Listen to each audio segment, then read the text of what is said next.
ingin saya garis bawahi bahwa Gus Fuad itu salah seorang cucu dari Syekh Abdul Rauf. Syekh Abdul Rauf itu dikenal sebagai wali kutub di zamannya. Itu kita bisa mendengar itu dari para ulama di Yogyakarta dan sekitarnya. Bahkan para pengikut Thariqah Syatoriyah yang hari ini masih eksis, mereka tahu itu. Terakhir saya mendengar dari Kiai Zabidi, putra dari Mbah Kiai Marzuki, putra dari Mbah Kiai Romli Giriloyo. Nah, Mbah Kiai Romli itu adalah murid langsung dari Syekh Abdul Rauf. Nah, ini supaya kita melihat peta masalahnya dulu. Syekh Abdul Rauf kuburannya ada di Masjid Patok Nagoro, Takwa, Patok Nagoro, Wonokromo. Nah, Gus Fuad itu salah seorang cucu dari beliau. Secara ideologis tentu beliau adalah orang Ahlus Sunnah wal Jamaah, insyaallah ya, orang Sunni. Di Dusun Wonokromo, Kelurahan Wonokromo, Pleret, Bantul, Yogyakarta, merupakan wilayah yang kental akan sejarah perkembangan Islam di masa lampau. Di antaranya tempat dikembangannya Thariqah Syatoriyah oleh Syekh Abdul Rauf di abad ke-18 atau 200 tahun silam, yang kemudian beliau wafat dan dimakamkan di tempat tersebut.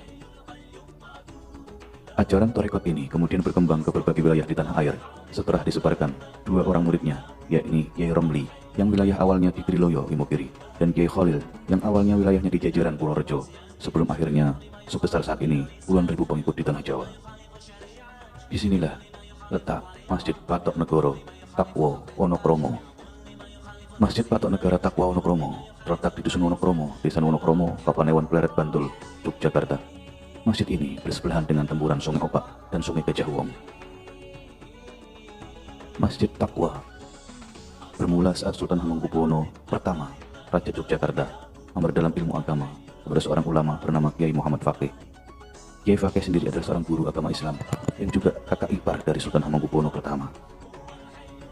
Kiai Faqih akhirnya dilantik menjadi kepala patok dan dianugerahi tanah perdikan yang saat itu masih berupa hutan yang banyak ditumbuhi pepohonan. Selanjutnya, di atas perdikan itu dibangun masjid kecil yang saat ini dikenal dengan Masjid Takwa. Setelah membangun masjid, Kiai Faqih menghadap Sultan Hamengkubuwono pertama untuk memberitahu di atas tanah perdikan sudah dibangun masjid. Setelah itu Sultan memberi nama lokasi itu dengan nama Wa'ana Karoma, yang dimaksud adalah supaya benar-benar mulia. Namun karena pelafalan masyarakat Jawa sulit menyebutkan Wa'ana Karoma, maka masyarakat menyebut daerah ini menjadi Wonokromo. Masjid Takwa didirikan sekitar tahun 1700-an. Total luas masjid mencapai 5.000 meter persegi, dengan rincian bangunan masjid memiliki luas 750 meter persegi, sedangkan untuk serambi masjid memiliki luas 250 meter persegi, dan untuk halaman memiliki luas 4.000 meter persegi. Kekayaan sejarah di Wonokromo ini juga terdapat makam Kiai Khalil, yang satu area dengan makam Syekh Abdul Rauf. Kiai Khalil merupakan guru dari Kiai Hasyim Asy'ari, pendiri NU, juga pendiri Muhammadiyah, yaitu Kiai Ahmad Dahlan. Makam gurunya ada di sini, Kiai Khalil. Nanti kita akan lihat pada saat kita ziarah, makamnya menyatu dengan masyarakat sekitar di daerah Masjid Takwa. Syekh Abdul Rauf adalah penyebar awal Thariqah Syatoriyah di wilayah Mataram, Yogyakarta pada era 1800-an. Sebagai ulama berpengaruh di Kesultanan Mataram dan sebagai penasihat raja dan pangeran Mataram, juga bagi kalangan para santri. Di antara muridnya yang paling menonjol yang kemudian ditunjuk menjadi mursyid adalah Kiai Haji Romli Giriloyo, Imogiri, Bantul, Yogyakarta. Syekh Abdul Rauf Wonokromo memiliki jalur kemursidan dua jalur. Jalur pertama dari Datuk Kiai Haji Asy'ari Kaliwungu, Trah Sunan Amangkurat I Mataram, Syekh Muhammad Asy'ad, Syekh Syahid Thohir Madani, Syekh Ibrahim Thohir, terus sampai guru Syatoriyah, kemudian sampai Nabi Muhammad SAW melalui Sayyidina Ali bin Abi Thalib.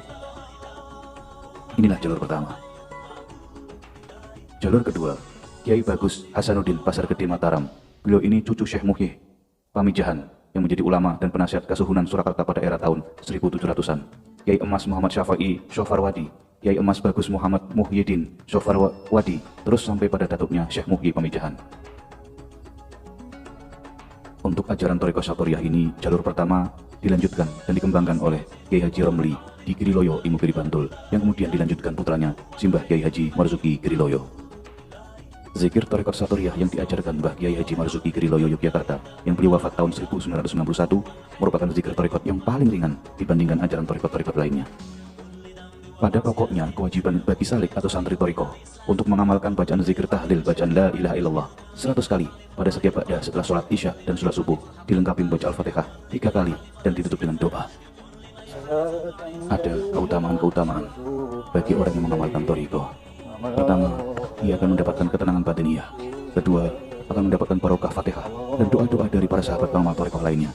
Juga hubungan dengan guru murid yang terjalin hubungan secara berantai di seluruh dunia. Begitu seorang salik baru bangun tidur, belum sempat berzikir, sudah dapat kiriman berkah barokah dari para guru-gurunya dan saudara-saudara thariqah lainnya. Ketiga, bagi para pengamal thariqah atau para salik, insya Allah selamat dan akan beruntung di dunia dan akhirat. Ini adalah makam Kiai Khalil. Perintah beliau seorang ulama besar. Seperti ada dorongan batin yang mengajak saya masuk ke area makam dan mendekat ke makam Kiai Khalil, sehingga saya mendekat ke makam Kiai Khalil. Saya pun uluk salam, baca Al-Fatihah dan beberapa ayat serta sholawat yang kami hadiahkan kepada beliau.